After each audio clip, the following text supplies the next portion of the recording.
तुम्हारी कानून, तुम्हारी अदालतें क्या हैं, तुम्हारे नियम, तुम्हारे मजिस्ट्रेट, तुम्हारी पुलिस क्या है, जिन जिन को खतरा है। ऐसे दिन भर खेल चलता रहा। फिर सांझ हो गई। किसी ने आके, नौकर ने आके नदी के किनारे जोर से आवाज दी कि बच्चों अब घर चलो, तुम्हारी माताएं तुम्हारी राह देख रही हैं, अब सूरज भी ढल गया। बच्चों ने देखा कि हाँ सूरज ढल गया। वो तो खेल में तल्लीन हो गए थे, भूल ही गए थे कि दिन अब जा चुका, अब घर लौटने का वक्त आ गया।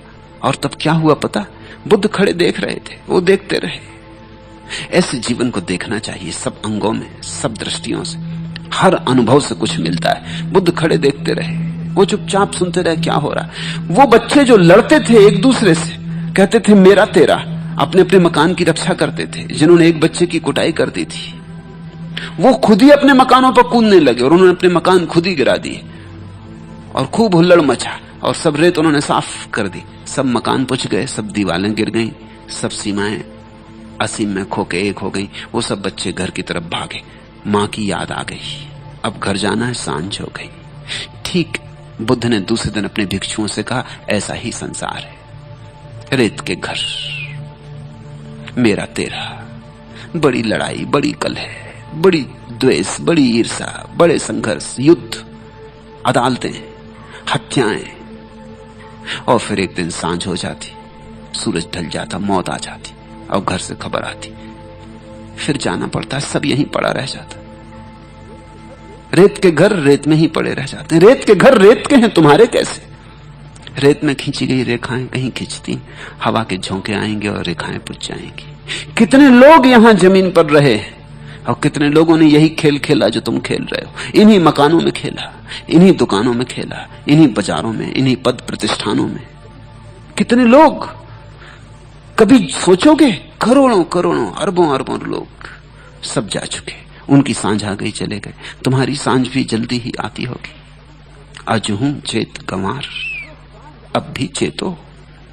जो सांझ आने के पहले चेत जाए वो समझदार।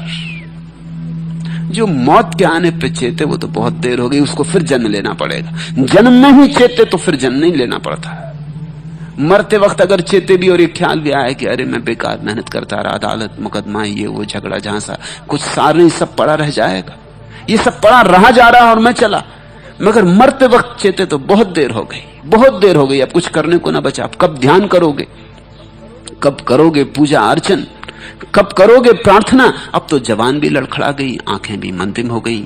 भीतर की थोड़ी बहुत जो बुद्धि थी, ज्यादा तो थी नहीं, ज्यादा होती तो कभी के जाग गए होते।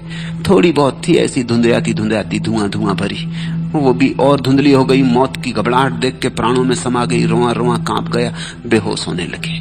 नए जन्म की तैयारी हो गई। जो बेहोश मरता है वो नया जन्म ले लेता है, जो होश से मर जाता है फिर उसका कोई जन्म नहीं। लेकिन होश से मरोगे कैसे? जब जागते जागते, मृत्यु के बहुत दिन आने के पहले भी तुम ये पहचान लोगे कि मौत आ रही और जीवन तो के। इस अनुभव की परिणति ही सन्यास है। इस अनुभव की परिणति कि संसार में सुख नहीं, सब रेत के घर घूले हैं, यहां बनाया बनता नहीं, मिट जाता है। जो मिट ही जाता है उसके लिए क्या झगड़ा, क्या फसाद, क्यों इतनी चिंता, क्यों इतनी व्यथा? और फिर मौत तो आ ही रही, जो छीन ही लेगी मौत, उसको हम भी क्यों पकड़ें? जो मौत छीन लेगी उसे हम ही क्यों न छोड़ दें, पकड़ क्यों न छोड़ दें?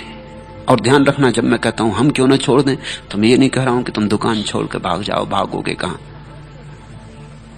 मैं ये नहीं कह रहा हूं पत्नी बच्चे छोड़ के भाग जाओ, भागने से सार क्या है? पकड़ छोड़ दो, पकड़ना छोड़ दो। और यहां भूल हो जाती, लोग पकड़ तो नहीं छोड़ते, जो पकड़ा था उसे छोड़ देते, मगर पकड़ जारी रहती। तो घर छोड़ दिया, आश्रम पकड़ लोगे, जाओगे कहां? पकड़ तो कायम रहेगी। पत्नी बच्चे छोड़ दिए तो शिष्य शिष्याओं को पकड़ लोगे, जाओगे कहां? उनसे मोह लग जाएगा, उनसे प्रेम लग जाएगा। वो मरेंगे तो रोओगे, वो छोड़ के चले जाएंगे तो लगेगा कि धोखा दे गया, मेरा शिष्य धोखा दे गया, जैसे मेरा बेटा धोखा दे गया। ये तो वही का वही खेल है, नाम बदल लिया, लेबल बदल लिए, जाल तो वही का वही है। इसलिए मैं नहीं कहता कि तुम जो पकड़े हो उसको छोड़ दो। मैं कहता हूं सिर्फ मुट्ठी खोल लो। जो भी पकड़े हो उसको अब पकड़ो मत। पत्नी अपनी जगह है, तुम मत पकड़ो। बेटा अपनी जगह, तुम मत पकड़ो। बेटा अपनी जगह भला है, ये मत कहो कि मेरा है। मेरा कहा कि पकड़ शुरू हुई। और छोड़ के भागने की भी कोई जरूरत नहीं, अपना था ही नहीं तो भागोगे क्या छोड़ के? छोड़ के भागने में तो वो भ्रम अभी भी कायम है कि मेरा था, छोड़ दिया। मेरा था ही नहीं, कभी एक क्षण को भी मेरा नहीं था। छोड़ोगे कैसे? त्याग क्या करोगे? जिस व्यक्ति ने भोग की व्यर्थता देख ली, उसके जीवन में त्याग का उपाय नहीं रहा। अगर त्याग करते हो तो उसका मतलब अभी भी बातों में मूल्य था। तुम कहते हो मैंने लाखों रुपए छोड़ दिए, इसका क्या मतलब हुआ? अभी लाखों रुपयों में तुम्हें लाखों दिखाई पड़ते हैं, अभी भी दिखाई पड़ते, तब भी दिखाई पड़ते थे, कुछ फर्क ना हुआ। तब तुमने इस संसार की बैंकों में जमा कर रखे थे, अब तुमने परमात्मा की बैंक में, परलोक में जमा कर रखे। अब तुम हिसाब लगा रहे हो कि जब पहुंचूंगा परमात्मा के सामने तो बता दूंगा पूरा खाता बही खोल के कि लाखों छोड़े थे, क्या मिलता इसके उत्तर में? सुना तो था तेरे पंडितों से कि यहां 1-2 वहां करोड़ गुना मिलता, आप कहां है? तुम हिसाब लगा रहे, तुम सौदा कर रहे हो, तुमने कुछ छोड़ा नहीं। छोड़ना होता ही नहीं, जागना होता है। तो फिर तुम भी करोड़ों में वह एक हो सकते हो, और सबके होने की क्षमता है। जो होना चाहे सो हो जाए, और देर क्यों करो, और खड़े खड़े क्यों देखते रहो? पलटू कहते हैं क्या खड़े खड़े देख रहे हो, तमाशबीन कब तक बने रहोगे? अनुभव लो, जागो। और क्या सारी बस्ती लूट लेगी तब तुम लूटोगे? क्या तुमने तय कर रखा है सबसे आखिर में अपना नंबर लगाएंगे? किस कारण? जो अभी मिल सकता है उसे कल क्यों पाना? जो अभी मिल सकता है उसे कल के लिए क्यों छोड़ना? जो मिला ही हुआ है उस रस में क्यों न डूब जाओ, उस उत्सव में क्यों न तल्लीन हो जाओ? क्यों न उठने दो महोत्सव तुम्हारे जीवन से? क्यों न बहे रसधार? रसो वैसा, वह परमात्मा रस रूप है।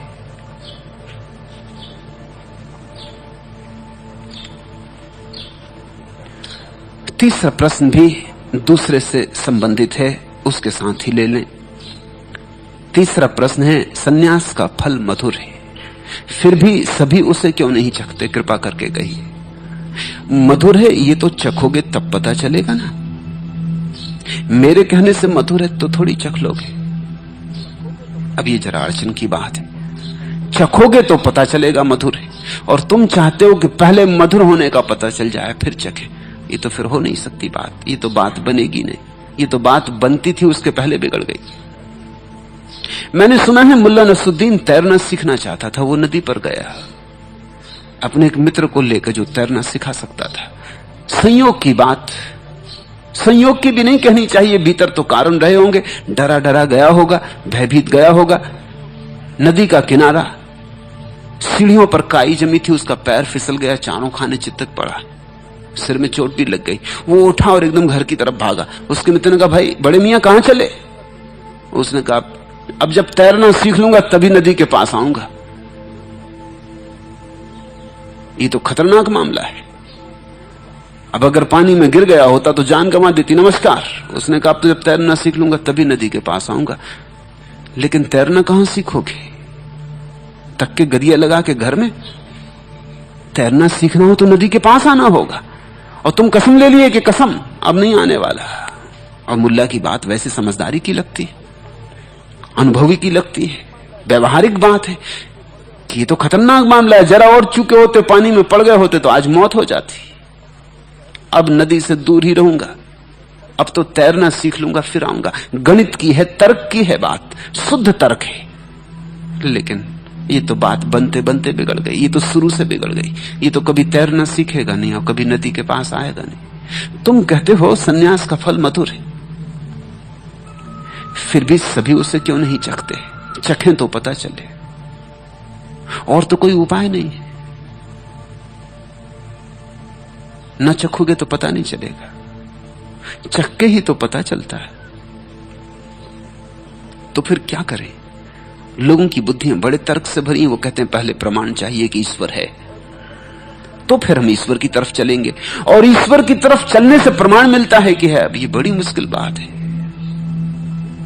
यही अबूझ पहेली है धर्म की। अनुभव करने से प्रमाण मिलता है और कोई प्रमाण नहीं, और चखने से स्वाद आता है और कोई उपाय नहीं है। इसलिए जो हिम्मतवर हैं, जो कहते हैं कि ठीक है बहुत से बहुत यही होगा ना, कड़वा होगा तो थूक देंगे, ज्यादा से ज्यादा इतना ही होगा ना कि फल मीठा नहीं होगा, कड़वा होगा, तो जिंदगी में इतने कड़वे फल चखे, एक और सही। कितने तो तुमने कड़वे फल चखे, अभी तक तुमने मीठा फल चखा कहां?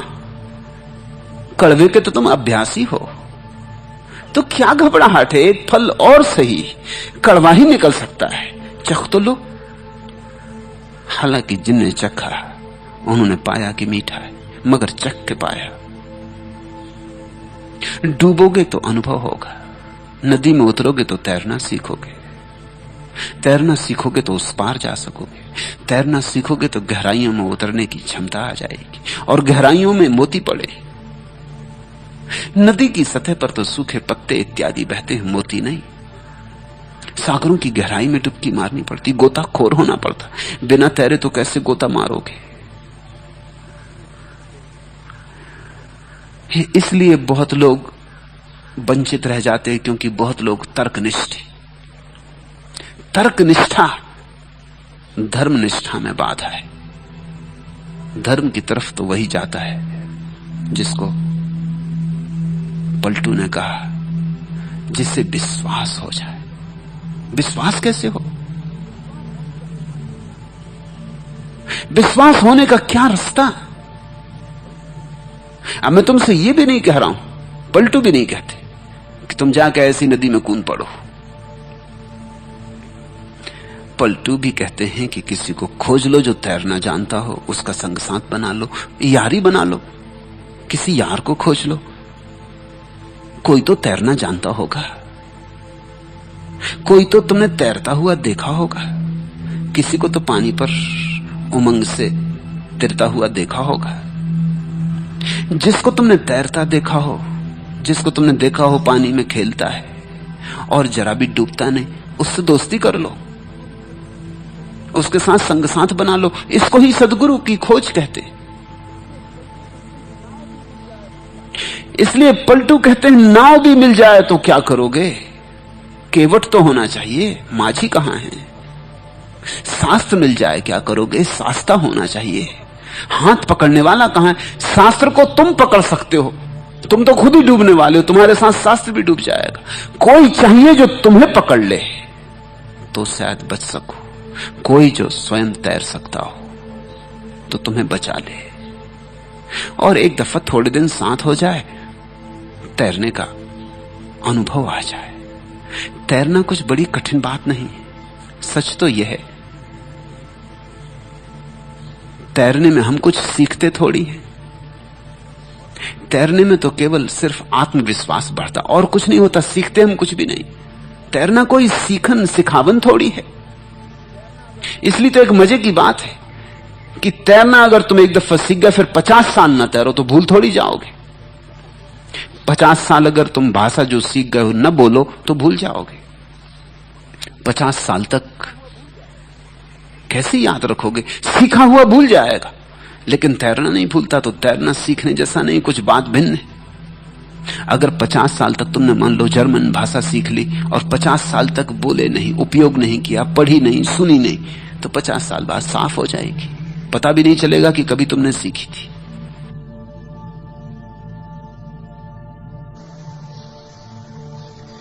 लेकिन तैरना 50 साल तुम तैरो ही मत। एक दफा तैरना सीख लिया फिर नदी जाओ ही मत, सरोवर के पास जाओ ही मत।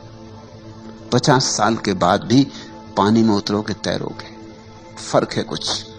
ये बात स्मृति से संबंधित होती तो भूल गई होती, ये बात स्मृति से संबंधित नहीं। फर्क यह है कि तैरना तो हमें आता ही है, वो हमारा स्वभाव है। फिर हम नदी में डरते क्यों हैं? डरने का कारण है आत्मविश्वास की कमी। तैरना नहीं आता ऐसा नहीं। तैरने वाला क्या करता तुमने देखा? नए सिक्खड़ को नदी में ले जाओ, वो क्या करता? दोनों एक ही काम करते हैं, दोनों हाथ पैर फड़फड़ाते। सिक्खड़ बेतरतीब से फड़फड़ाता और घबराता है और डरता है। सीखा हुआ भी हाथ पैर फड़फड़ाता है, व्यवस्था से फड़फड़ाता है, संगति से, और डरता नहीं, और निर्भय फड़फड़ाता है, क्योंकि उसे भरोसा आ गया, वो जानता है। फिर जब तैरने में कोई बिल्कुल कुशल हो जाता तो हाथ पैर भी नहीं फड़फड़ाता, नदी पे ऐसी तैर जाता। तुमने एक चमत्कार देखा है, तैर जाता, जिंदा डूब जाते हैं, जरूर कुछ मामला है। मुर्दा डूबा हुआ ऊपर आ जाता, तैरने लगता है। मुर्दों को तरकीब मालूम है और जिंदों को तरकीब नहीं मालूम। मुर्दा ना तो हाथ पैर फड़फड़ाता ना कुछ, सिर्फ तैर जाता है। क्या बात होगी? मुर्दे को भय नहीं है, अब मरी गए, अब भय क्या? अब मरी गए तो भय किसको? मुर्दा निर्भय है, जिंदा आदमी भयभीत है। भय डुबाता है, नदी नहीं डुबाती। इस बात को तुम ख्याल में रख लेना, गांठ बांध लेना हीरे की तरह। भय डुबाता है, नदी नहीं डुबाती। इसलिए जब तैरने में तुम कुशल हो जाते हो और भय मिट जाता है तो तुम मुर्दे की रहते हुए। असली तैराक हाथ पैर थोड़ी हिलाता है, असली तैराक तो ऐसे तिर जाता है। तिरने में और तैरने में यही फर्क है। तिरने का मतलब वो ऐसे पड़ जाता है नदी पर, मजा लेने लगता है। धूप आ रही, धूप स्नान ले लेता, नदी में पड़ा पड़ा, हाथ पैर भी नहीं हिलाता, डूबता भी नहीं। फर्क क्या हो गया? अब भरोसा आ गया। सारी बात श्रद्धा की है, अपने पे श्रद्धा आ जाए। अभी तुम्हें अपने पे श्रद्धा नहीं, इसलिए किसी ऐसे आदमी का हाथ पकड़ लो जिसे अपने पे श्रद्धा हो, जिसके पास तुम्हें एक बात समझ में आती हो कि इस आदमी को अपने पे भरोसा है। जिस आदमी को अपने पे भरोसा हो, जिस आदमी को जरा भी संदेह की रूपरेखा ना हो,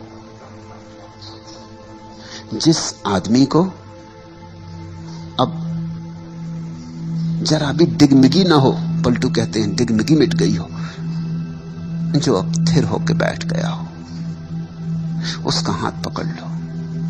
सन्यास का और क्या अर्थ है? सन्यास का इतना ही अर्थ है, किसी का हाथ पकड़ लो, दीक्षा ले लो, शिष्यत्व स्वीकार करो।